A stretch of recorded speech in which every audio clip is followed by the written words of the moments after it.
Hello everyone, and welcome to Classic Gaming Today, where we take a look at the gaming experiences of the past through the eyes of the present. I'm your host Tony, and today we're going to look at Cannon Fodder, a real-time, tactical, somewhat strategic third-person military shoot-'em-up developed by Sensible Software and published by Virgin Interactive for the Amiga computer platform in 1993, with ports to MS-DOS, the Atari ST, Acorn, Archimedes, Atari Jaguar, Sega Genesis, Super Nintendo, and 3DO following in later years. We're going to talk about that game in just a couple minutes, but first, as is usual, just a little bit of housekeeping up front. As always, I'm excited to be here. I hope all of you are as well. If you'd like to reach out, let me know how I'm doing, provide feedback, comments, suggestions, or just talk about classic games and technology in general. I would love to hear from you, and there are a few ways you can reach out. I have an X account with the handle @ClassicGamingT. I have an email address, which is classicgamingtoday@gmail.com, and we have our Discord server. The link is in the show notes. Discord is the best way to get in touch with me and the rest of the community around this podcast. We have a ton of fun out on Discord. We do weekly and monthly gaming challenges, prizes, rewards, discussions. It is all out there. I highly encourage you all to check it out. I also highly encourage you to check out our Patreon. It is patreon.com/classicgamingtoday. If you want even more Classic Gaming Today goodness, including a Patreon exclusive bi-weekly podcast expansion pack, patreon.com/classicgamingtoday is where it's at. I'd also like to give a shout out to our Pantheon patrons. They are ISO, Rich Senewal, David Morton, Sam Twardowski, Sean Oliver, and Maximus Marshall. Steve Novoselic, Wendell Jr., Chris Snowden, The Bay 101, Toucan Sam, Christopher Fose, Grayor, Snatch Bandicoot, NYC, Lewis W., Martin Steiner, Melody Octavia, and Marek. Thanks to our patrons for supporting the show. Thank you all for supporting the show, whether you contribute monetarily or simply listen on a regular basis. I truly do appreciate all of the support.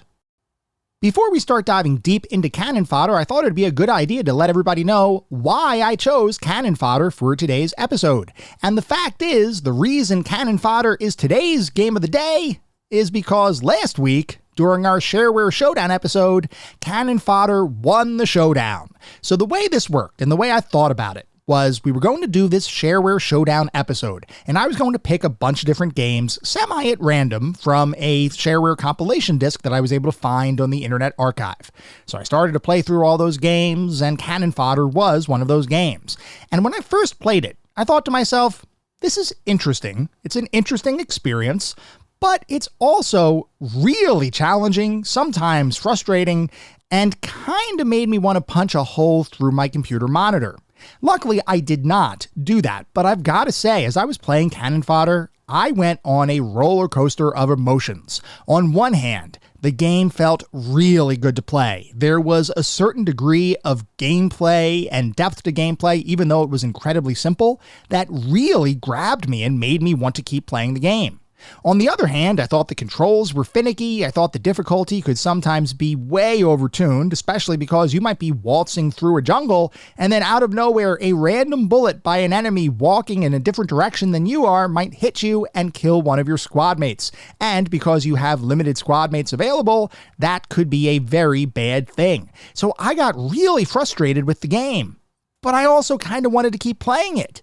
And then I'd put it off to the side and I'd think, man, I don't want to play this anymore. It's getting me really irritated. And then I would come back the next day and I would just say, I need to play more Cannon Fodder. And I kept playing it. I did eventually beat the Shareware version of the game.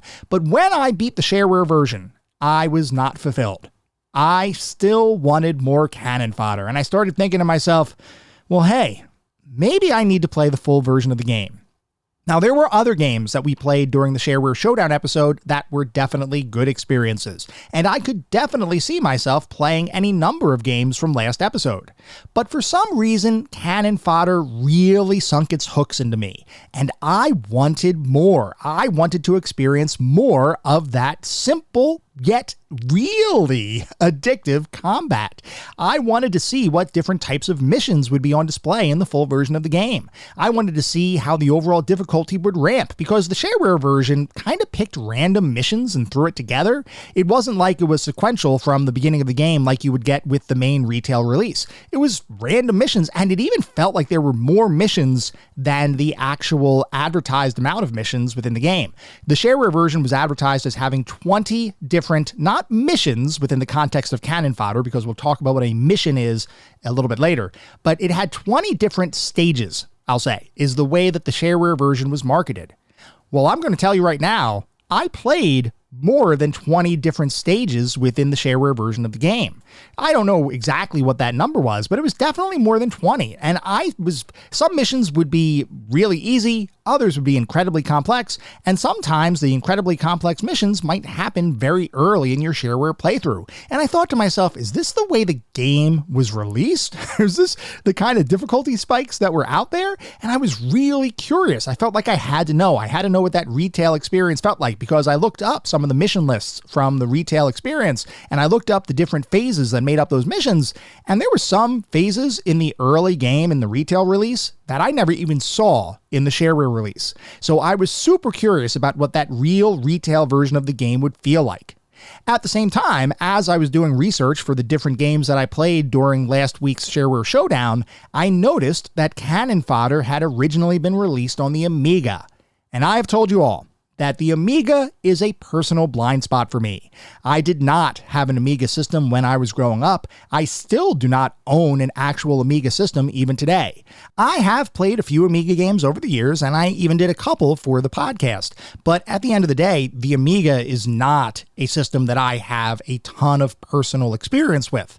I certainly don't have any nostalgia for the Amiga. I mean, I recognize the Amiga was a very important release in computer history, especially as it relates to gaming and multimedia, because the Amiga was doing things that regular, so to speak, personal computers just couldn't do. And typically speaking, if you were to get a game around the time that the Amiga was really popular, the Amiga version was probably going to be one of the more full-featured versions of the game, if not the most full-featured version of the game, because the graphical capabilities of the system, the audio capabilities of the system, including synthesis, everything about the Amiga was just a little bit better from a multimedia perspective than what you would typically get with MS-DOS-based machines. So I was always pretty curious about the Amiga. I've never owned an Amiga.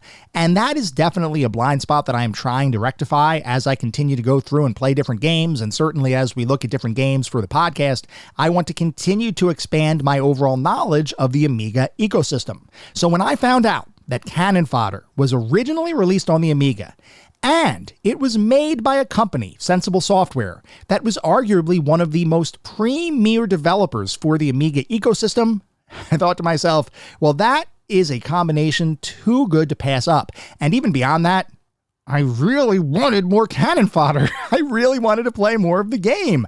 It was one of those weird pulls, because when I sat down to think about it, after I declared Cannon Fodder the victor of Shareware Showdown Volume 2, I was thinking to myself, I really want to play more of this game, but I also realized that there was a very real possibility that by playing the game, I was going to introduce a significant amount of frustration and irritation into my life because, and you may not know this about me, but I am very competitive and I do not like losing, even if that means losing to an AI-controlled opponent.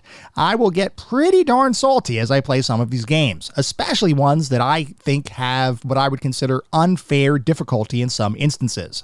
So I knew all of this, yet I still declared Cannon Fodder the victor of our Shareware Showdown episode. And I was still excited, even though I had a little bit of trepidation, even though I knew that I was about to get into something that could potentially irritate me and frustrate me. I was excited about tackling an Amiga game, and it gave me an opportunity to play a game by Sensible Software, who is one of the premier software developers for the Amiga, and a company that we only talked about briefly on this podcast before, but never explored one of their games. As I sat down to begin playing Cannon Fodder for today's episode, I did have a question, which was, will the game hold up under modern scrutiny, or should I have stopped with the shareware version, content that I had experienced most of the good stuff Cannon Fodder had to offer, and avoiding any potential frustration that a full 70-plus stage game could potentially inject into my life, especially one that is widely considered to be fairly difficult. That is the question we are going to attempt to answer as we start diving deep into Cannon Fodder. Our first stop on our Cannon Fodder journey starts with all of you, because we do have at least one listener comment for today's show. Now, I will mention that Cannon Fodder has actually been a topic of discussion on Discord for quite some time. It always gets brought up here and there, and I will admit I did not gather and compile all of the different comments around Cannon Fodder to include in today's episode. I'm only taking one comment, one that actually came in this past week, which came in from Von Bedner, who writes, "Cannon Fodder taught me how to use a mouse. While I used a mouse here and there before, most of the things I did on a computer as a kid was using a joystick and occasionally the keyboard. Cannon Fodder was the first mouse-driven piece of software I really got into. I have very fond memories of trying to beat it with my dad on our Amiga 500. It took us a while to get used to using a mouse to play an action game, but soon after, we would take turns playing. I don't think we ever finished it, as later levels, especially the vehicle-based ones, would get pretty hard, but we had plenty of fun in the process. Even though we left the hills covered in graves, the whole anti-war commentary went over my head as a kid. War. Never been so much fun. And a mouse. Who knew you could have so much fun with a mouse?" Thank you, Von Bedner, for your comment. I've got to say that if Cannon Fodder was the very first game that you actually used a mouse for appreciably, at least an action game that you used a mouse for appreciably, that's pretty tough. Cannon Fodder is not an easy game. And even for somebody who has used a mouse for years and years and years and years, like me, sitting down to play Cannon Fodder was not a simple experience. So kudos to you and your father for learning how to use a mouse with this particular game. We're going to talk all about Cannon Fodder and all the different eccentricities and nuances, including the game's controls, as we continue to dive deeper into Cannon Fodder.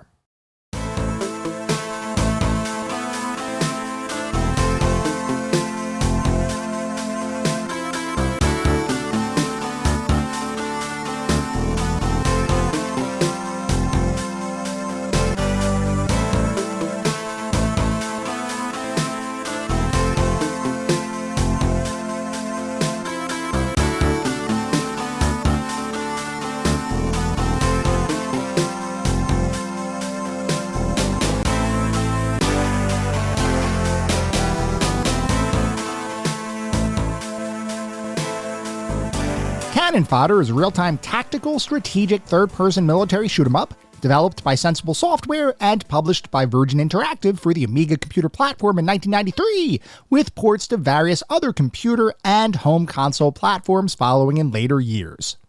Before we can talk about Cannon Fodder, we need to talk about the company behind the game, Sensible Software, a UK-based development studio who made a name for themselves by becoming one of the most popular and successful Amiga computer platform developers of all time. If you were an Amiga fan in the early 90s, or even a Commodore 64 fan in the later 80s, I can almost guarantee that you've heard of Sensible Software, because over the course of their 13-year lifespan, they released 27 different games, and of those, 7 would become so popular that they would attain the #1 position in their respective sales charts. That means that over a quarter of the games that Sensible Software created were #1 hits, which is a pretty strong batting average when compared to other companies in the computer and video game industry. Despite Sensible Software's eventual success, it's not like the company sprung into existence as a top-flight game development studio. No, as is often the case, Sensible Software's beginnings have much more humble origins, with the company itself having been founded by a couple of friends in 1986. John Hare and Chris Yates, 2 aspiring game developers who a year prior had begun working with another software development studio, LT Software, whose history appears to have been lost to time because I cannot find anything on LT Software at all. Regardless, Both Hare and Yates wanted to create games, and like many other budding game designers in the 80s, they wanted to have autonomy to make the games they wanted to make, which oftentimes meant striking off on their own to create their own game development studio. This is, of course, what prompted the founding of Sensible Software in March of 1986, and upon the company's founding, Hare and Yates needed to decide what their first game was going to be. Many game development studios of the time, especially when first starting out, would often choose to focus on creating conversions of popular games from other platforms, most prominently the arcade scene, where classics like Donkey Kong, Pac-Man, Asteroids, and countless others would provide inspiration for new game designers to try their hand at actually creating a standalone game without needing to come up with a brand new original idea. Hare and Yates, however, did not want to go down that particular path. They knew they had the inherent talent to create new and innovative games, and they felt like they didn't need to focus on remaking common arcade experiences in order to make a splash in the video game industry. So, rather than take a traditional path to breaking into the industry, Sensible Software decided to take the road less traveled, as they set out to begin making their very first game, Parallax, for the Commodore 64 computer platform. Now, before we continue, I have a slight confession to make. You know how I've told you all that I have a personal blind spot with the Amiga computer platform, and that I'm slowly but surely working to address that blind spot? Well, I have an equally sized, if not slightly larger blind spot when it comes to the Commodore 64, which means that the discussion we're about to have about Parallax and other early Sensible Software titles is going to be just a little bit limited, as I don't have any personal experience playing these games myself. That does not mean that I can't form some initial impressions of the games, though. It just means that those impressions are going to be based on gameplay videos and typewritten discussions, as opposed to actual hands-on experience. Anyway, I mention all of this because when I looked up Parallax and watched a couple of gameplay videos on YouTube, I was absolutely blown away by what I saw on the screen. I was always under the impression that most computer platforms of the 80s had similar limitations, in that certain platforms might be slightly better at processing higher quality graphics, or that other platforms might have slightly better sound capabilities. But overall, I assumed that most computer platforms were roughly equivalent, minus whatever minor strengths certain platforms might have.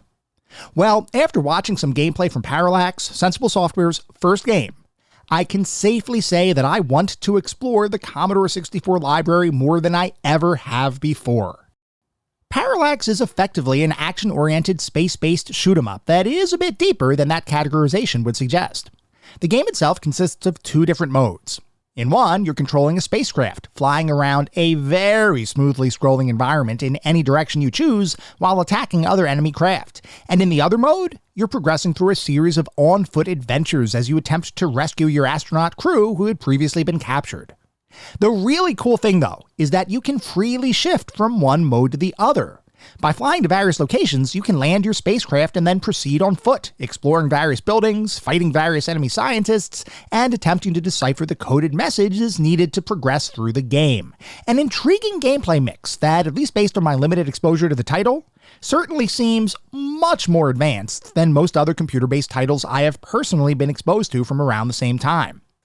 Of course, it is possible that my first impressions will prove false once I do finally play Parallax, but honestly, I'm not so sure that's going to be the case, because Parallax received pretty wide critical praise upon its release in 1986, with several publications calling the game mesmerizing, and others rating it as one of the better C64 titles of the year. It wasn't quite as technically advanced or deep as other C64 games of the time, but for a first effort by Sensible Software's two co-founders, both of whom were only 19 years old at the time, Parallax was definitely a pretty strong debut. Interestingly, while Parallax was in development, Hare and Yates were also working on another title, a side-scrolling shooter called Whizball, which was itself inspired by the arcade classic Gradius.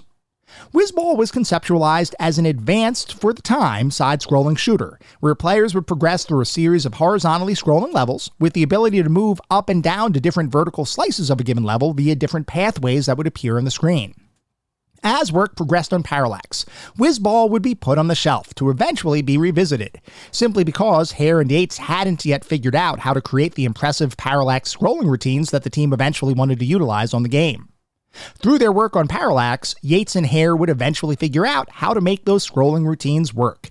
And after Parallax released in 1986, they turned their attention back to Whizball, resolved to complete development on the title and hopefully make an even bigger splash on the Commodore 64 computer market.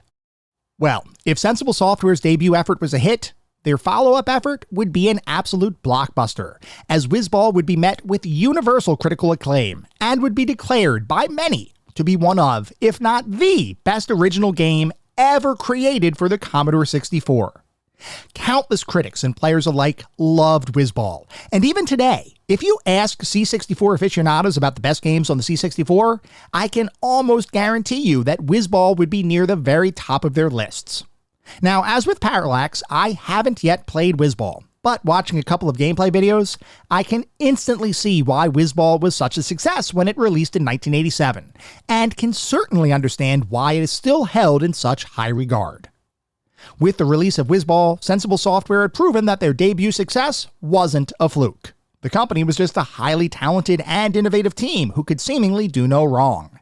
The only question was, what was Sensible Software going to do next?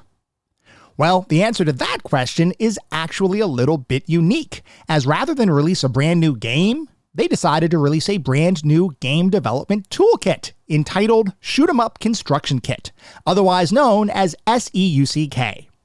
This toolkit would allow interested gamers the ability to make their own simple shoot 'em up titles, a level of creativity that would be exploited to great effect following the tool's release, with a number of magazines featuring creations made by the broader C64 community, some of which would achieve a level of pre-internet fame that in many ways defied expectations.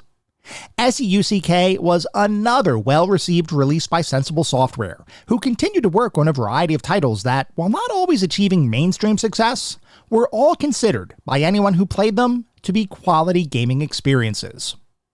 The company's next major release would come in 1988, which is when Hare and Yates turned their attention away from shoot-'em-up experiences to instead focus on a sports-oriented title, albeit one that would utilize a similar style of tops-down scrolling gameplay that had become a Sensible Software staple in many of their prior games. This game, Micropro Soccer, would release on the C64, just like the majority of their other games made up to this point, and would, just like most of their other games, be recognized as one of the best games of the year, while also being named the best sports simulation title of the year by various publications. Sensible Software would follow Micropro Soccer up with another sports title in 1990. This one focused on tennis and called, perhaps unsurprisingly, International 3D Tennis. Like Micropro Soccer, a number of publications would declare International 3D Tennis to be one of the best sports simulation titles available on the home computer market, and while it wouldn't necessarily be a huge seller, it would further cement the fact that Sensible Software was an insanely talented game development studio who could pretty much turn any concept into a fun experience. Between John Hare's graphical prowess and Chris Yates' game design skills, the duo were proving, game after game, just how talented they truly were. Interestingly, as the early 90s approached, the team at Sensible Software started to look out across the computer game landscape to determine how best to remain relevant in the industry, which was still rapidly expanding around this time in history. Up to this point, the company had been focused on developing games for the Commodore 64 computer platform, a highly capable 8-bit system that, like I mentioned earlier, featured some very impressive titles back in the 80s when compared to other competing computer platforms. While Sensible Software had found great success thus far with the C64, they recognized that 8-bit oriented systems were beginning to be eclipsed by more capable and powerful 16-bit technology, and Hare and Yates did not want to be left in the dust. They had just spent the last 4 years making a name for themselves, effectively coming out of nowhere to become one of the more respected C64 development studios in the world, and they didn't want to lose momentum by remaining tied to what was effectively an aging platform. So, in 1991, the duo decided to shift their focus away from the Commodore 64 to instead begin working on more modern and advanced 16-bit platforms like the Atari ST and Amiga, two highly capable computers who, like the C64 before them, could play games with a greater degree of graphical fidelity and audio output than many more traditional IBM-compatible machines of the time. That shift, along with the desire to continue expanding into new gaming genres and experiences, is what would lead Sensible Software to create yet another hit, the 1991 real-time strategy title Megalomania in 1991.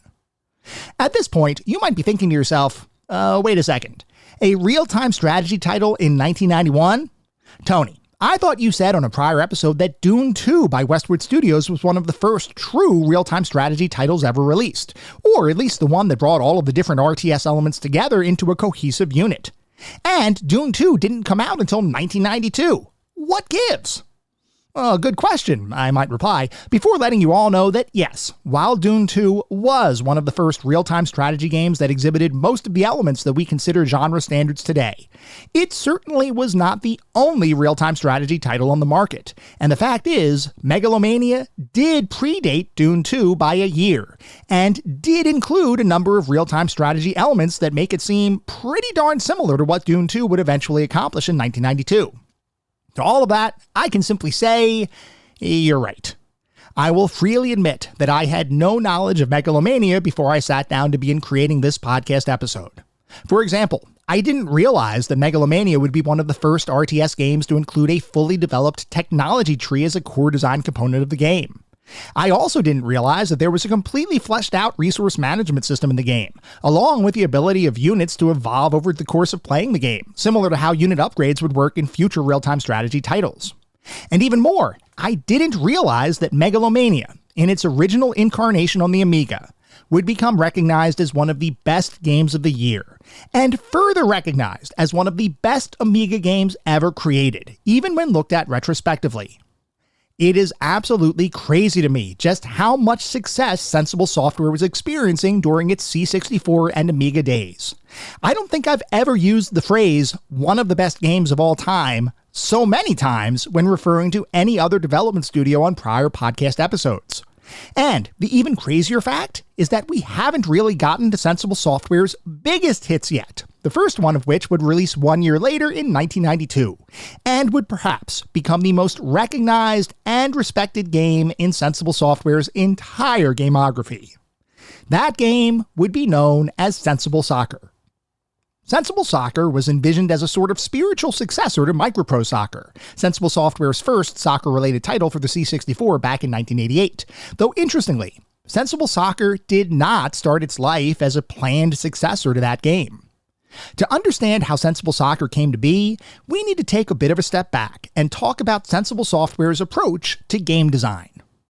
In short, Sensible Software did not follow the traditional game design paradigms that other development studios often utilized, like defining tight schedules, listing out sets of requirements, drawing out storyboards, and then progressing through a defined design, build, test, and implementation phase. No, Sensible Software did things, they did things more sensibly, at least according to members of the team. They believed that the best games would be those that came about as a result of organic ideas and the natural evolution and refinement of those ideas, whether through jotting down quick ideas to discuss with the team, facilitating informal brainstorming sessions, or simply trying something out to see if it worked in practice. In the case of Sensible Soccer, the team, which had grown to around 6 members by 1992, had not set out to make another soccer game. In fact, at this point, they didn't even know what their next game was going to be. They knew that their last title, Megalomania, was a huge success, so they were considering how they could leverage the work done on that title to help provide the foundation for their next game. So, as you might expect a team of creative people to do when they're trying to come up with their next great idea, Sensible Software staff would occasionally sit around and play with different aspects of the games they had previously created, just to see if a spark of creativity might arise to help them decide what to focus on next. Well, one day, while the team was playing around with the sprite-based characters for Megalomania, they had a collective epiphany. Maybe they could take the engine framework for Megalomania and the stylized sprites from the title and convert them into a soccer-based video game.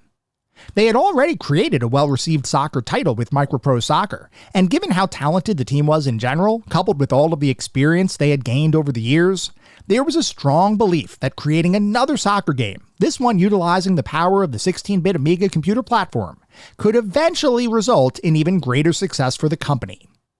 So, the team began to create Sensible Soccer, a zoomed-out, tactically oriented soccer experience with a ton of teams and players for gamers to enjoy, complete with a fast-paced gameplay loop that placed the emphasis on fun over pure simulation, all in the hopes of drawing in even more players and hopefully earning even greater success for the company.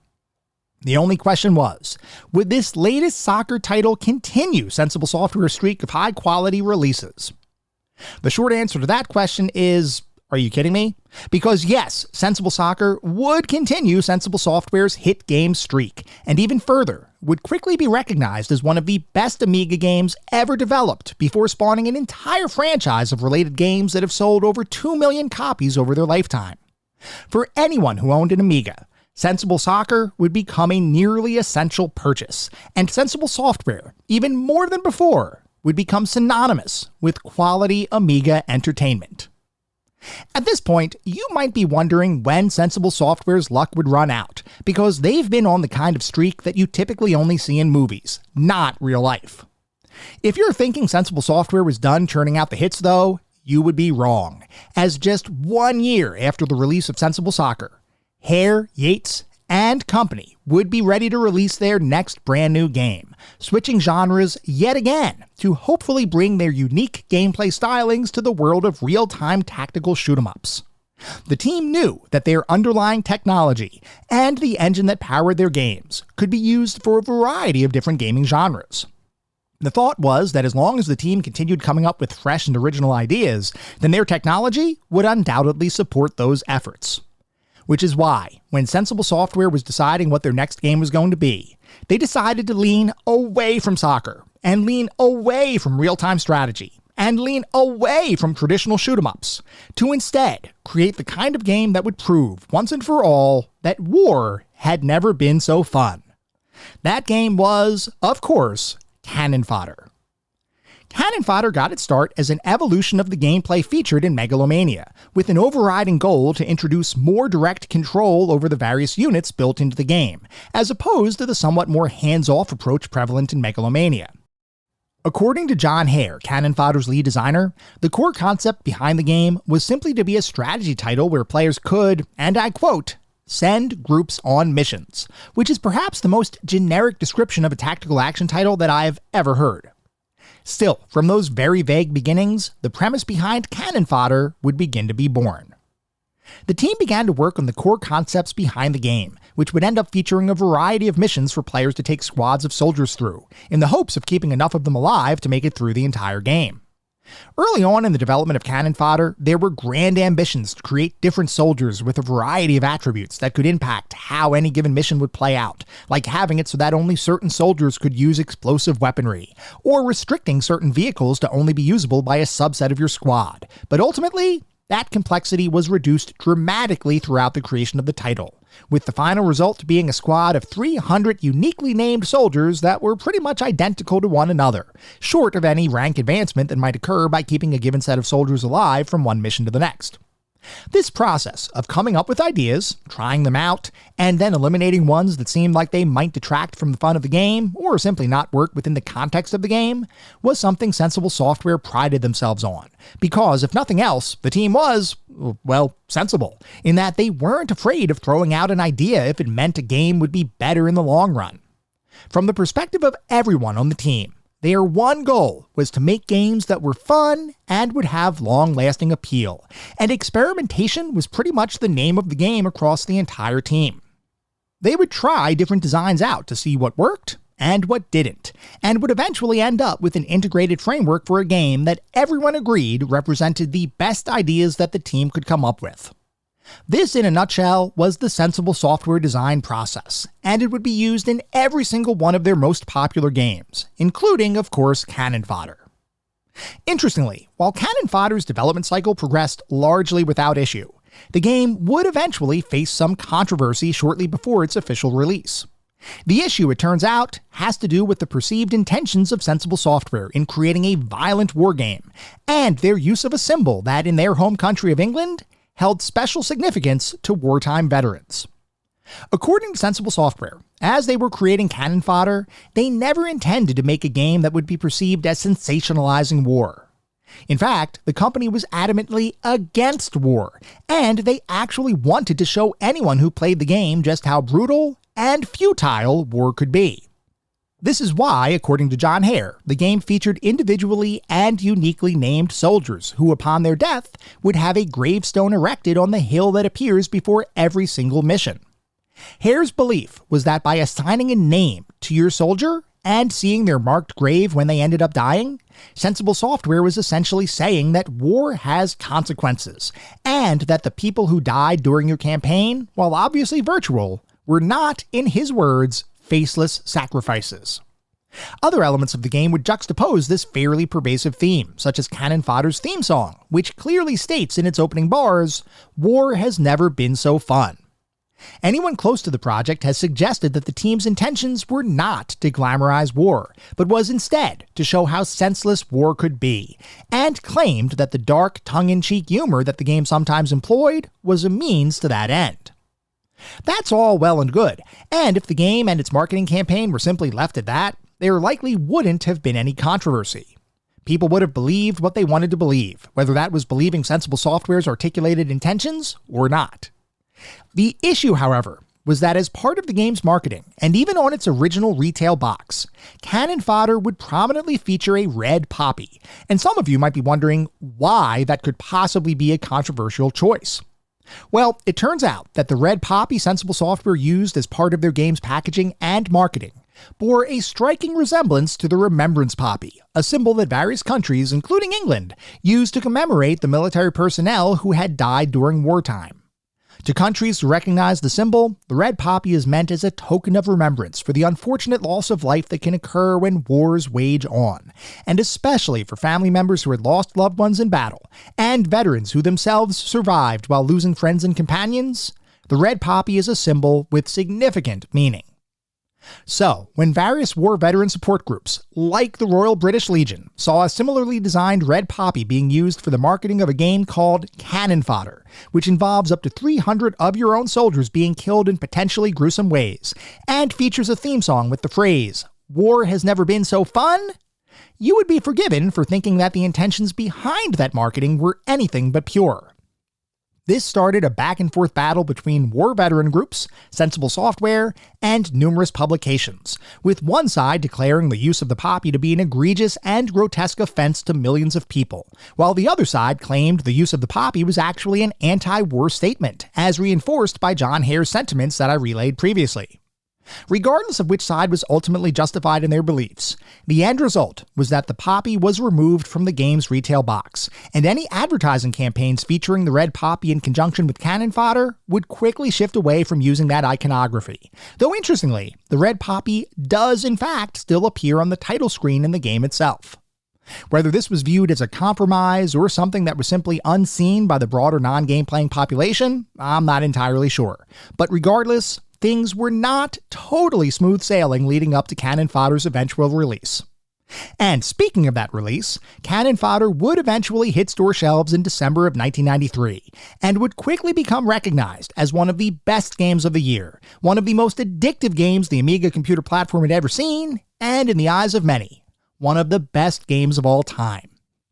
Countless critics declared that they didn't know how Sensible Software could continue releasing hit after hit, each one better than the last, both from a game design perspective as well as from a commercial standpoint, as Cannon Fodder would sell over 100,000 copies shortly after its release, challenging Sensible Soccer for the crown in Sensible Software's gamography up to that point in history.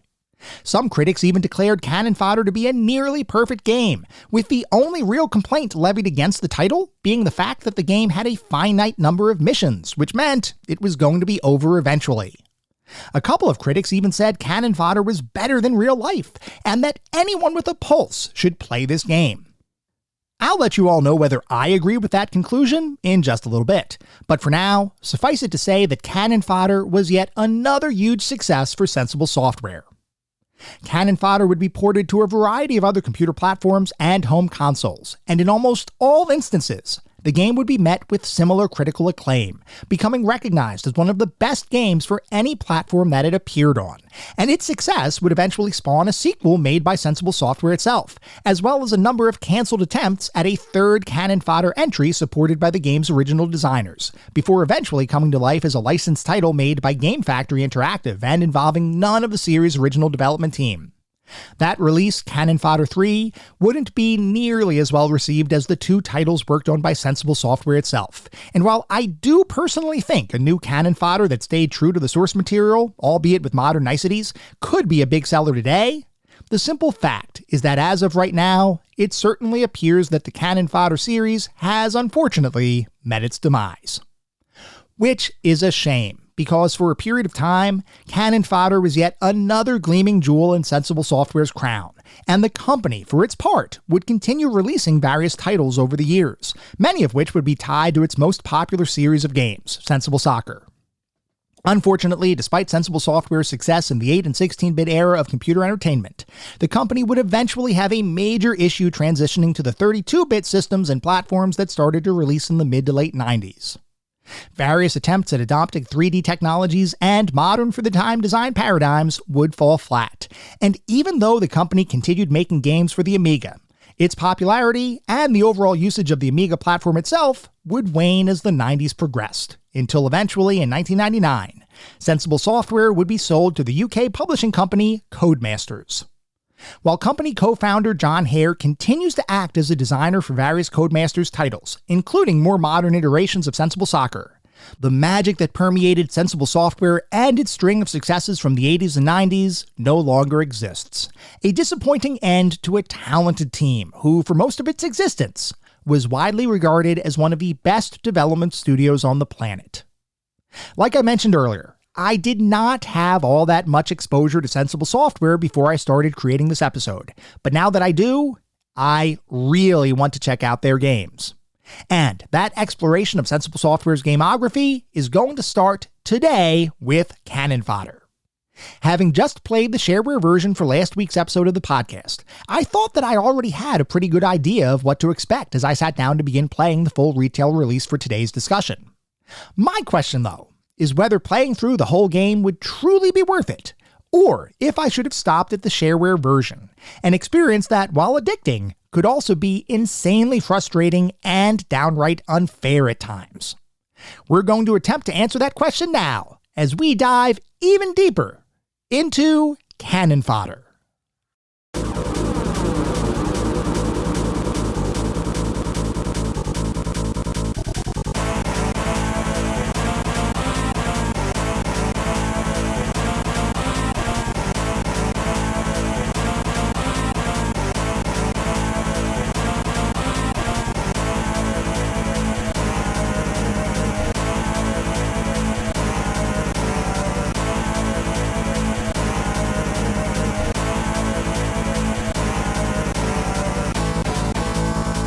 We are now going to shift to start talking about what it feels like to play Cannon Fodder today versus when it was released over 30 years ago. So let's go over all of the different elements of what make up Cannon Fodder from an overall gameplay perspective. The first thing you need to know is that Cannon Fodder is a squad-based, tactical, and to a degree strategic, real-time action-oriented combat experience. Your goal is to control your squad of soldiers to achieve whatever your mission's victory conditions are, whether that's eliminating all enemies, destroying all enemy buildings, rescuing hostages, protecting civilians, or several other potential victory conditions, as well as different combinations of various conditions that might appear in different missions, like potentially defeating all enemies and destroying all enemy buildings. There are 24 missions in the game, each of which have between 1 and 6 phases, and you can think of a phase as being a stage in the overall game. The thing is, you can only save after each mission. You cannot save inside of a given mission, which means if you have a mission that has, say, 6 phases, you've got to get through all 6 of those phases before you can save the game and save your overall progress to return to later, or keep as a checkpoint so that you don't have to redo some really challenging missions that you might encounter as you play the game. Now, each of those phases will have any number of victory conditions, like we just talked about, and each phase requires you to take between 1 to 6 soldiers through the phase, which is assigned by phase. It's not like you have an option. It's not like you can go into phase 2 of a given mission and say, okay, I'm going to bring 3 soldiers with me here. No, each phase has a certain number of soldiers that you have to bring with you. Each mission has a total number of soldiers that you get at the very beginning of the mission, and depending on how many soldiers you've amassed over the course of your playthrough, you will have that number of soldiers available as you tackle that mission and hopefully defeat all of the phases within that mission to get to your next save point. To be just a little bit more specific, the way missions and phases work is that you have a set number of soldiers available to tackle a given mission.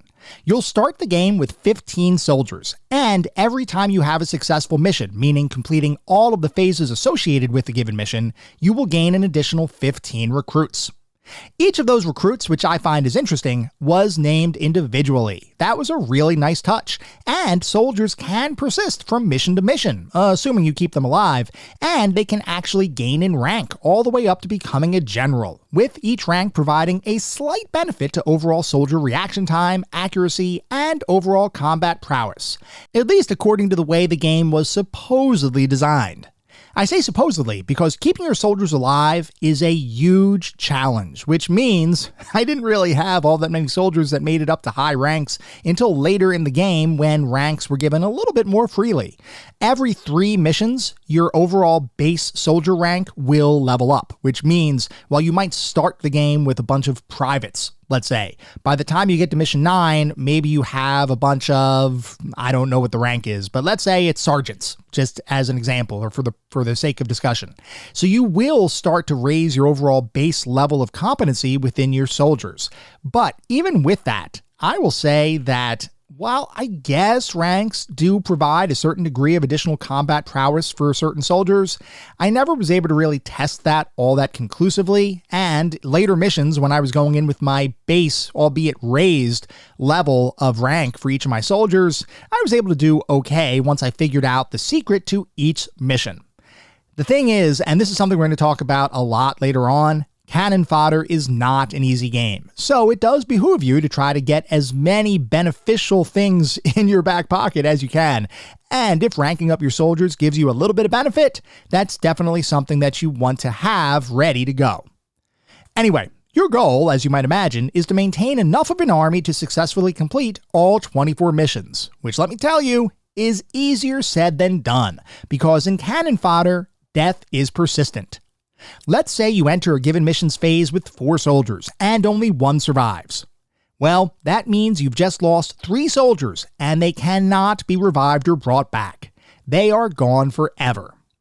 Now, the game is designed with persistent death in mind, and you might think that receiving 15 soldiers each full mission for a grand total of 360 over the course of the game would be plenty to survive. But the fact is, it's not. Because death on the battlefield is everywhere. You might die by simply fighting enemy soldiers, and as you progress through the game, enemy soldiers become much more accurate. They move much more quickly. They have much more overwhelming forces. Your enemy has much more overwhelming forces as you continue throughout the game. Enemy soldiers will become very deadly. I mean, they're always deadly, but early enemy soldiers move a little bit slower. They can't really hit you as well as you're moving around. Late game enemy soldiers can absolutely destroy you if you're not paying attention and not constantly moving around the battlefield and trying to shoot them first before they shoot you. You also have a specific type of enemy soldiers known as bazooka snipers. These guys are simply ridiculous and will often fire at you before you even know they exist. There are occasions when you can get the drop on them, but most of the time, no, you can't, unless you already know where they are and can preemptively attack them. Because a lot of times, especially the first time you play a certain mission or a certain phase, if there are bazooka snipers on that map, they will attack you first, and if you have your squad all huddled around each other, most likely you're going to lose a bunch of your soldiers without even knowing what the heck just happened. Enemies also have the ability to use vehicles like tanks, helicopters, jeeps, and ski-doos. And let me tell you, those vehicles are all pretty darn deadly. And each of those vehicles have different levels of armor. So that means that if you're getting attacked by a tank, you're not going to be able to blow that tank up with a simple grenade. You're going to need a similar kind of artillery in order to destroy that tank, whether that's a turret or another tank or special helicopters. Helicopters are incredibly deadly because you can't knock them out of the air from the ground. You have to wait for a helicopter to start descending to land before you can even do any damage to a helicopter, unless you're in a helicopter of your own with heat-seeking missiles, which will create a very tense standoff kind of situation where it's either you or your enemy that will emerge victorious. I mentioned the concept of turrets. There are also turrets that enemies can control. And the thing with turrets, let me tell you about turrets. Because turrets became one of my most irritating features in the entire game, simply because there are occasionally missions where you will be placed and you will begin right next to a turret, and more times than not, that turret is going to fire on you before you even have a chance to do anything.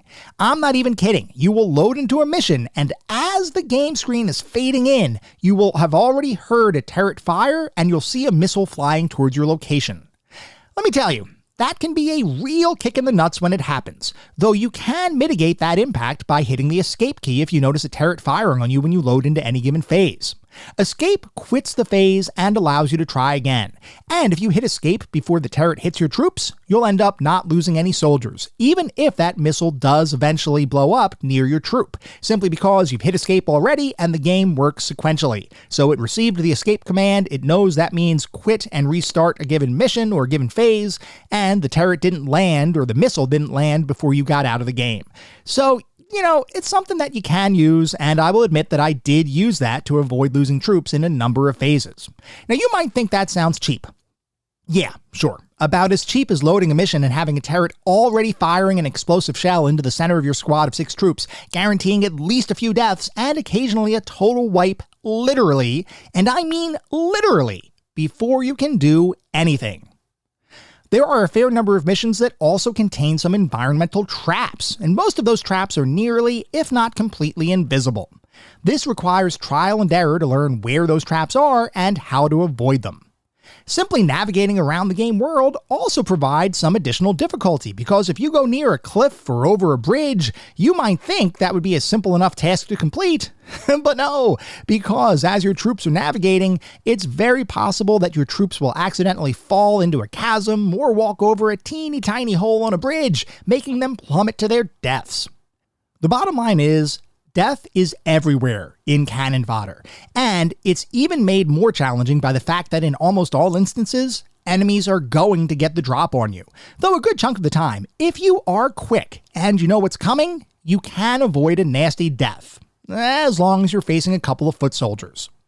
The thing is though, oftentimes, you are not going to be facing a small number of soldiers, because soldiers can spawn from several different areas, including enemy helicopters, enemy buildings, and foxholes in the ground. And there are some missions where you are going to have to fight a ridiculous number of enemies simply to progress in the game. By default, if you don't destroy an enemy building, you will continue to have respawned enemies throughout your entire playthrough. And if you're taking your time and you're trying to eliminate certain portions of the map, and then you eventually get to a spot with a spawning area where enemies spawn from, whether that's a door in a building or a foxhole in the ground, which by the way cannot be destroyed. If you get to that kind of situation, you'll oftentimes reach the end of a given stage and have a ridiculous army of enemies waiting to take you down, because those enemies just kept respawning and respawning and respawning. Now you might be able to fire a missile or throw a grenade into the mass of enemies and hopefully eliminate some of them, but getting over there without getting attacked before you even get a chance to do something is easier said than done. Now, when you're actually going through this overall combat that's included within the game, there are some destructible elements. I mentioned before that helicopters can be destroyed, which will prevent them from spawning additional enemies on the battlefield, and you can also destroy buildings that spawn enemies as well. The way to destroy a building is simply to eliminate the building's door, and if you take out the door of a given building, you will stop enemies from spawning, which is good. However, Destroying helicopters and buildings, despite sounding easy, can be really tricky. To understand why that is, we need to talk about the general combat and movement in the game. To move your squad, you left-click on the screen anywhere you want to go, and right-clicking will fire your guns. You do have unlimited ammo for your machine guns, which is a nice touch. You can also hold grenades and bazooka missiles, which are more limited ammunition. And sometimes you start missions with all the ammo you might need, while other times you need to find more missiles or grenades on the battlefield. So that's actually another way that difficulty can be altered by mission, by simply making it so that you start a mission without enough ammunition in order to actually defeat that phase or complete the victory conditions for that specific mission. If you want to throw a grenade or fire a missile, you have to select the appropriate weapon and then click the left and right mouse button at the same time. So remember, left mouse button and clicking moves your squad, right mouse button shoots your guns, left and right mouse button together will fire your missile or throw a grenade depending on which weapon you've selected. The thing is that friendly fire from grenades and bazooka fire will kill you. There is no friendly fire with machine gun fire, but there is with grenades and bazookas, so you have to be kind of careful as you're using them as you navigate throughout any given stage. Grenades and bazooka blasts can destroy most enemy buildings, except for metal structures, which have to be destroyed either by a turret or heavy artillery mounted to a specialized helicopter or tank. And like I mentioned, a building is not going to stop spawning enemies until the door is destroyed. If you see a door, you have not destroyed the building, despite what the building might look like. Now, grenades and bazooka blasts can also destroy helicopters, assuming that they've landed on the ground. If not, they are effectively indestructible, unless you have some sort of heat-seeking missile, which is available in several missions and is equipped on some helicopters that you'll encounter later in the game. This can make it really tricky to deal with helicopters. Sometimes, if you do have a helicopter but you don't have a heat-seeking missile, it's actually beneficial to ram your helicopter into an enemy's helicopter and sacrifice a soldier, rather than trying to deal with that helicopter from the ground and potentially losing more of your soldiers. And speaking of soldiers, regardless of how many you start a mission with, you can break your troop up into multiple groupings, and you can define whether a given group receives a full contingent of grenades and bazooka rounds, half of the available ammo for your team, or none at all, depending on your strategic goals and what you want that particular squad to try to do. Splitting up troops like this can be very useful, as you really do want to conserve your overall soldier count, and in some missions, it's better to send a single soldier around the map, Rambo style, as opposed to putting your entire squad in danger. This is especially relevant during any missions with explosive artillery, like tanks, turrets, and bazooka soldiers, because a nearby explosion will absolutely destroy your squad. Generally speaking, you'll need to take some interesting tactics to avoid total annihilation, such as baiting attacks and attempting to avoid explosive fire, or using the enemy's own vehicles against them. As you play the game, you can also take control of a variety of vehicles, including jeeps, tanks, and helicopters, and some of those vehicles, particularly tanks, can be nearly impervious to damage, short of heavy artillery rounds from turrets or other tanks. Controlling a tank and running over the opposition, literally, feels amazing. But controlling vehicles, well, can take some getting used to.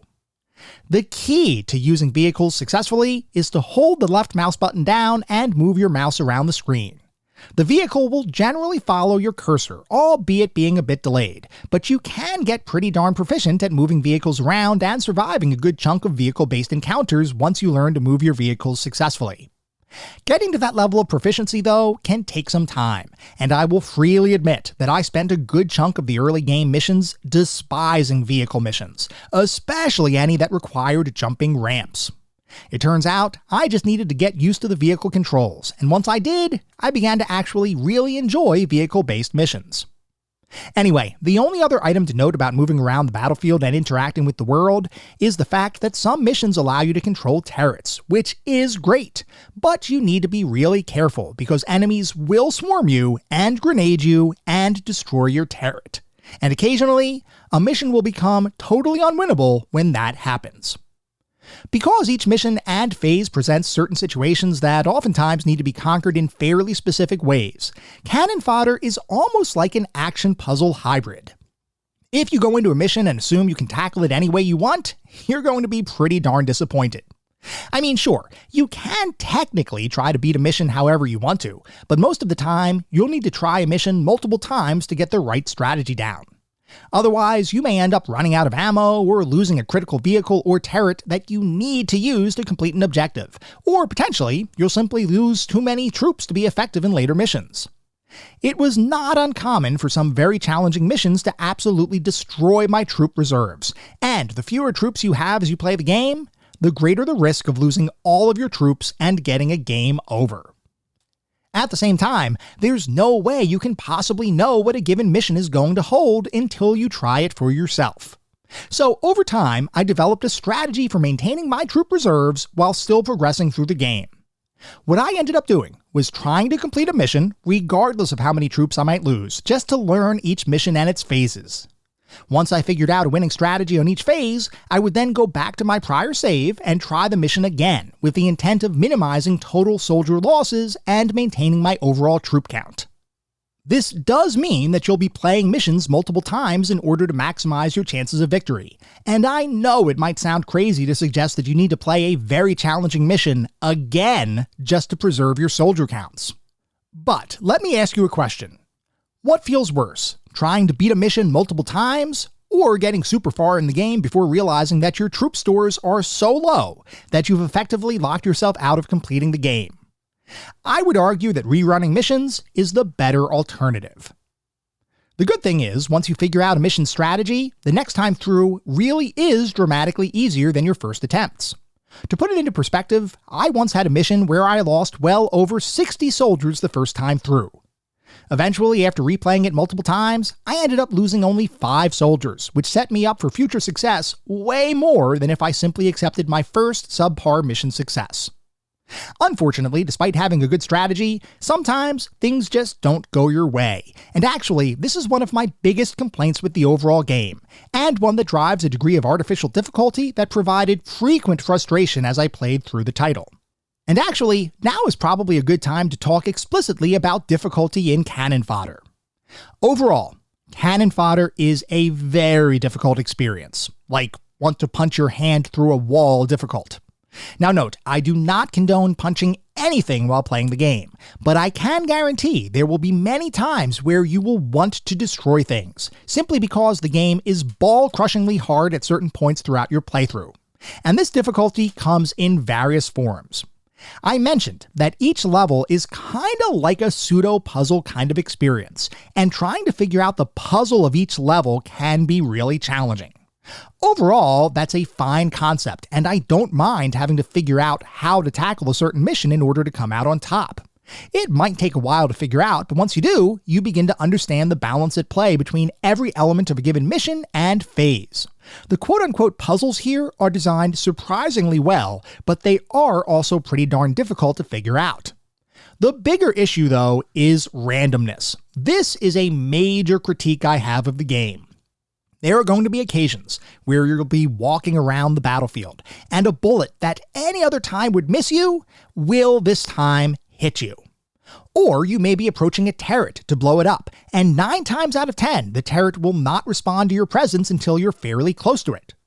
Occasionally, though, that 1 time out of 10, it'll lock onto you like a hyperactive Terminator and fire rockets at you from off-screen before you even have a chance to see it yourself. This can be really frustrating, but it is able to be partially mitigated by learning each mission and the placement of enemy forces. The thing is, though, fighting you, as well as the enemy forces, is the game's controls themselves. The click-to-move mechanic, coupled with the need to aim your cursor and shoot enemies, introduces some design-driven difficulty that can feel a bit unfair at times. As you become better at simply playing the game, you're going to mitigate a lot of this difficulty, but I frequently wondered what cannon fodder would feel like as a twin-stick shooter kind of experience, where your movement and targeting, and eventual shooting, would be decoupled. I'm sure some other aspects of the game would need to be redesigned to support such a serious departure from the current design, but it certainly seems like if the controls were enhanced just a little bit, the game would feel better to play. And these control limitations extend even further. As an example, to split your squad up, you need to click their portraits and a header row on the screen. And then, to switch from one squad to the next, you need to once again click on the squad you want to switch to, as opposed to having a keyboard shortcut to swap between squads as needed. This is something that I really wish had been added to the game, because as it stands, trying to navigate multiple squads concurrently around the battlefield is super cumbersome, and oftentimes deadly. Mainly because the AI in cannon fodder can be intensely stupid. Now note, I'm talking about the friendly AI, because the enemy AI oftentimes acts like a highly trained squad of super soldiers with impeccable accuracy and the ability to predict where you're going to be before you know you're going to be there. Your squad mates, however, I have seen rocks with higher intellect. Let's say you leave your squad to fend for themselves. Maybe they'll survive and provide appropriate suppressing fire to the area that you leave them in. Other times, though, they will stand there and watch as enemy forces charge towards them, completely oblivious to their impending death. Yet other times they'll throw all of their grenades and fire all of their bazooka shells at empty areas of land, wasting their ammo in the process. Or even worse, they'll throw grenades near your other squads, potentially blowing them up in the process. What this means is that you really can't trust your squad to operate autonomously, even though there are certain missions that almost require you to split your team up under very dangerous conditions.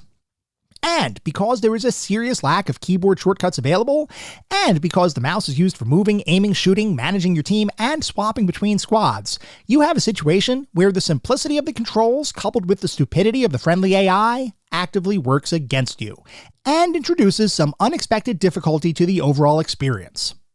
Luckily, there is a keyboard shortcut for swapping between grenades and bazookas, which is the spacebar, which is insanely useful in certain missions. I just wish there were more hotkeys and shortcuts, which I think could have really provided more opportunity for players to overcome the inherent difficulty baked into the game's design. Talking about other aspects of difficulty, you also have traps and the general design of environments in the game. Sometimes, because of the way environments are designed and the way controls work, you will get stuck on the environment. You will get better at avoiding that over time, but if you're trying to stay really close to a tree line, I can almost guarantee you that at least some of your troops are going to get stuck in the trees. And that is really frustrating when that happens, especially if an enemy helicopter is descending on your location. You can also swim in the game, and there are some missions that require you to swim across various bodies of water. The thing is, though, swimming will leave you as a sitting duck, which can be really detrimental to actually surviving, because if you're in deep water, you can't fire your guns, and you can't fire any sort of artillery, whether that's a bazooka or a grenade. The cool thing is, though, you can queue up bazooka shots or grenade throws. So if you see something in the distance, if you see an enemy structure that you know you have to destroy, you can actually queue up a bazooka attack from within the deep water and then move on to land further away, and your soldier will actually fire that shot off and you could potentially take out enemies like that. It's not something that's useful in every mission, but there are occasions where you want to kind of do that to try to avoid losing many more troops than what you otherwise would.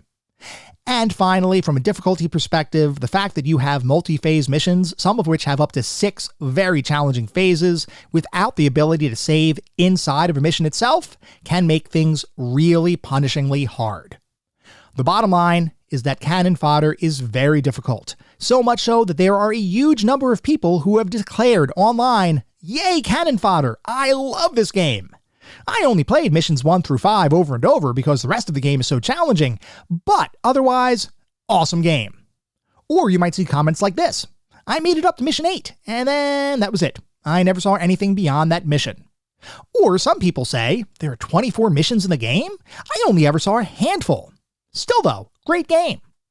Now look, everyone can form opinions about a game however they'd like, and I'm not going to tell you that you need to have completed a game in order to have a valid opinion on it. But if a game is so hard that a huge portion of the game's fans never even got a third of the way through the game, then you might have a bit of a difficulty issue. Note though that I did in fact beat the game, and overall I surprisingly enjoyed my time. But I would be lying if I said the experience was smooth. It was not. It was insanely difficult, and it took a lot of practice to get through. The good news is that despite the overall challenge embedded throughout the game, many of the missions are hard, but eventually doable if you practice long enough. The bad news is that there are some very, very steep difficulty spikes at certain missions, most prominently in Mission 8, which serves as a ridiculous gut check that I'd imagine many players will simply refuse to surmount. I am not lying. It took me hours upon hours just to beat Mission 8, and I was about as frustrated as I've ever been while playing that mission. Once I figured it out, after hours of playing that singular mission, I did eventually become proficient enough that the mission no longer posed a significant challenge, as long as the game doesn't decide it doesn't want you to win, because if it does, you're going to lose, and there's not much you're going to be able to do about that. Here's the strange thing though. Despite the unfair and sometimes random difficulty, and despite the almost too simple controls, and despite the fact that you can spend a significant amount of time replaying the same mission over and over and over again, despite all of that, Cannon Fodder is a surprisingly addictive experience, and it is an experience that I kinda want more of, even after beating the game. I don't know if that's Stockholm Syndrome or if the game is simply amazing in spite of itself, but legitimately, there is something about Cannon Fodder that makes you want to keep playing it, even when you're experiencing levels of frustration that will test the limits of your own perseverance. Cannon Fodder is not perfect, but man, when a plan comes together and you finish a mission without a casualty, or when you pull victory out of the jaws of defeat, it feels so good. So good, in fact, that I think Cannon Fodder might be one of the best games ever released. It might also be one of the most irritating, frustrating, challenging, and downright anger-inducing games ever released. It's one of those games that everyone should play, or possibly nobody should play, at least if you value your sanity. But mostly you should play it, I think. Maybe. I don't know. Look, we'll talk more about Cannon Fodder and why I love it and partially hate it in just a couple minutes. First though, as we always do, we need to take a look at the back of the box, because, as you all know, I love looking at the back of the box for these games. I love learning how different companies marketed their titles, especially in the era of gaming that we typically look at. Back then, we didn't have a pervasive internet. We didn't have YouTube with gameplay videos. Back then, when we made a buying decision, it was often based off of word of mouth from family and friends, reviews we may have read in magazines, and what the box actually looked like sitting on the store shelf. Did the front of the box make the game look cool? If so, we'd pick it up. Did the back of the box make the game sound cool? If so, we might purchase it. If not, back on the shelf it would go. So, for Cannon Fodder for the Amiga computer platform, the back of the box says, Cannon Fodder. Don't wait till you see the whites of their eyes. Don't kid yourself, it will be over by Christmas. Don't try to shut out the screams. And don't forget to wash your hands afterwards. Cannon Fodder. War has never been so much fun. So that is the back of the box for Cannon Fodder, and I've got to say, this doesn't really sell me on the game at all. This tells me almost nothing about the game, to be honest with you, and especially after having played the game, this does not really give you the impression of what the game is going to be. I get it, they were probably trying to be a little bit tongue-in-cheek, trying to show that they weren't taking themselves super duper seriously, but at the end of the day, this back of the box really doesn't sell me on the game. It certainly doesn't sell me on the game as much as actually playing the game did, because it just doesn't. It doesn't tell you anything. This, to me, was a little bit of a miss. That being said, at least the rest of the game is definitely worth playing. Mostly, I think. I don't know. We're going to talk about it now as we go through the more specific aspects of the game, and we're going to start by talking about the graphics. Being an early 90s game, the overall graphical fidelity for Cannon Fodder is a bit pixely, a bit lower detail, and a bit less refined than what you might want in a real-time strategy, but mostly action-oriented tactical style of game. That said, all of the graphics are distinct and serve to convey the appropriate context to all of the action happening on the screen, from the representation of both your squad and enemy soldiers, all of which are pretty small but still effective, to the surprising amount of gore depicted when a soldier is attacked and writhes on the ground waiting for the sweet release of death, to the various environments, which span icy tundra, farmlands, forests, deserts, and water-covered clearings, to the vehicles that both you and your enemies use. All of the graphics here are quaint when compared to modern expectations, but still entirely effective, and in a way charming, which I personally enjoyed. Animations, meanwhile, are all smooth, as is the general motion of the game itself, creating an experience that both feels and looks good, at least from a visual perspective. Overall, the graphics here, while decidedly simple in comparison to modern titles, all look perfectly fine for the age of the game, and I have no real complaints. Moving on to the sound and music, there really isn't a ton of music in the game, as the only music to speak of is the opening track and the various musical interludes that play in between missions, whether successful or not. Otherwise, the actual in-game action is presented without music of any kind, which was an intentional design choice that I believe served the game really well, as it heightens the tension of playing the game, which I particularly enjoyed. While there isn't a lot of music included here, the music that does play is all well done, especially the opening track, which has, for many, become an iconic and recognizable part of the game. I personally have no nostalgia for the track, but regardless, I still appreciated its inclusion, and think that it works well within the context of the game. Even better than the music, however, are the sound effects, all of which sound great. From the sounds of gunfire, to the wails of injured soldiers, to the digitized audio of various vehicles.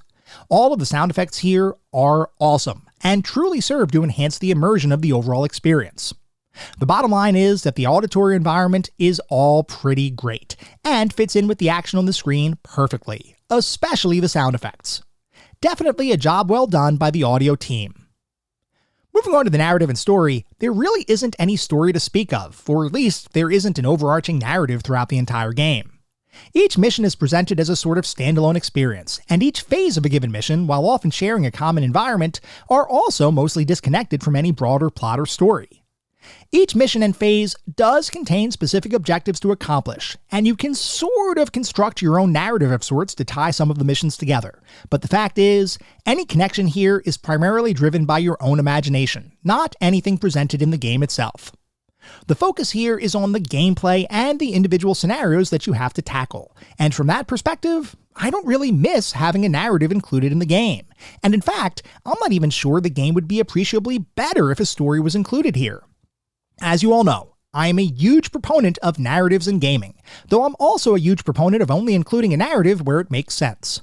While I could see a connected narrative thread being created for cannon fodder, I ultimately think it'd be unnecessary, and the absence of any real broad storyline did nothing to impact my overall enjoyment of the game.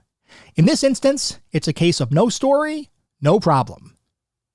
Moving on to the gameplay and controls, we already talked extensively about the game's controls and overall gameplay, so I'm not going to rehash any of that here. What I do want to reiterate, though, is just how hard cannon fodder can be, especially the handful of missions that introduce significant difficulty spikes that I believe could legitimately make people stop playing the game, and in fact, did stop people from playing the game back when it first came out. That did not stop interested gamers from continuing to declare cannon fodder as an incredible experience, but it is a clear indication that cannon fodder is, perhaps, designed to be a bit too challenging for its own good. Otherwise, there's not really much to call attention to that we haven't already discussed.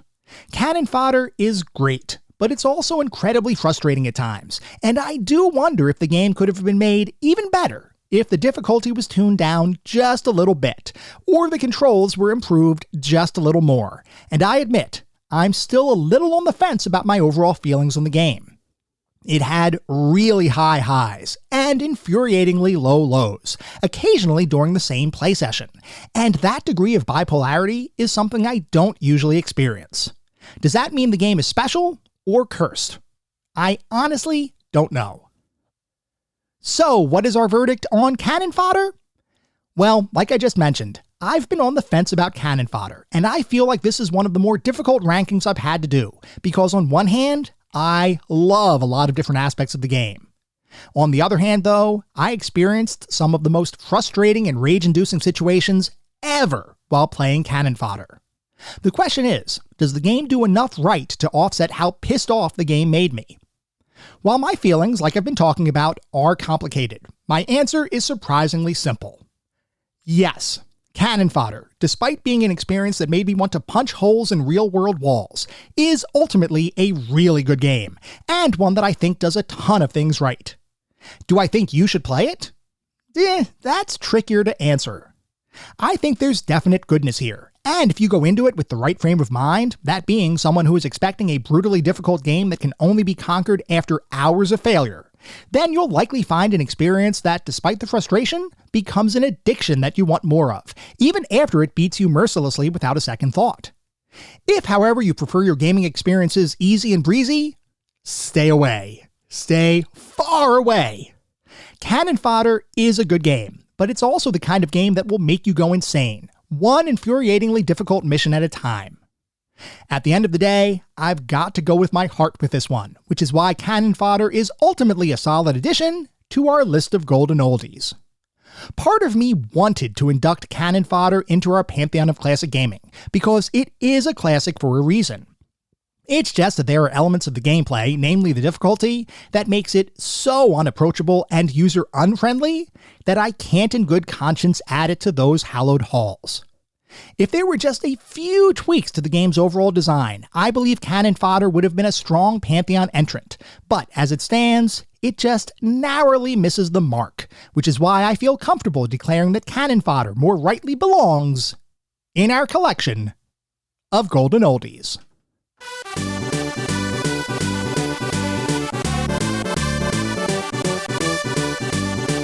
It is now time to talk about this week's set of gaming challenges, and they are all, of course, focused on Cannon Fodder. Your first challenge, worth a single coin, is to simply complete your first mission. If you can complete one mission in the game, you will earn 1 coin. Your second challenge is to take a ride on a ski-doo. In various missions of the game, you will encounter vehicles that you can ride on. If you can find one of the missions that lets you ride on a ski-doo, you will earn 2 coins. And then finally, your final challenge for this week is to complete Mission 8. Mission 8 is where stuff gets real within Cannon Fodder. If you can get to Mission 8 and complete it, you will earn 3 coins. As always, post proof of your accomplishments out on the CGT Gaming Challenges channel over on Discord. Good luck! You're going to need it. That was our episode on Cannon Fodder. I hope you all enjoyed listening to it as much as I enjoyed creating it. If you'd like to reach out, let me know how I'm doing, provide feedback, comments, suggestions, or just talk about classic games and technology in general, I would love to hear from you, and there are a few ways you can reach out. I have an X account with the handle @ClassicGamingT. I have an email address, which is classicgamingtoday@gmail.com, and we have our Discord server. The link is in the show notes. Discord is the best way to get in touch with me and the rest of the community around this podcast. We have a ton of fun out on Discord. I highly encourage you all to check it out. I also highly encourage you to check out our Patreon. It's patreon.com/ClassicGamingToday. If you want even more Classic Gaming Today goodness, including a Patreon-exclusive bi-weekly podcast expansion pack, patreon.com/ClassicGamingToday is where it's at. Before we sign off for the week, I do want to mention that our next episode is going to be our latest Sounds of the Classics episode. This one is going to be another listener grab bag episode. So if you have any songs with personal meaning from different games over the years, send me a note, tell me what the song is, send me in some comments or record your comments and send them in, and get yourself featured on the show. At the same time, I recognize you're likely listening to this podcast on any number of podcast services, and if you would feel so inclined, it would be great if you could leave me a review. This is not about trying to bolster star counts. This is not about trying to harvest a ton of 5-star ratings, though if that happens, awesome, it means we're doing something right. No, what it's really all about is trying to deliver the best possible podcast I can. The only way to do that is to get feedback from all of you, the listener community, to make sure I'm hitting the mark and delivering the content you all want to listen to. We get new listeners every single day, which is simply amazing. I want to continue to grow this community and continue to make the best possible podcast I can. We'll be back in around a week with our next episode focused on Sounds of the Classics, Listener Grab Bag, Volume 2. Until then, remember, sometimes the games of the past are just as good, if not better, than the games of today. Goodbye, everyone.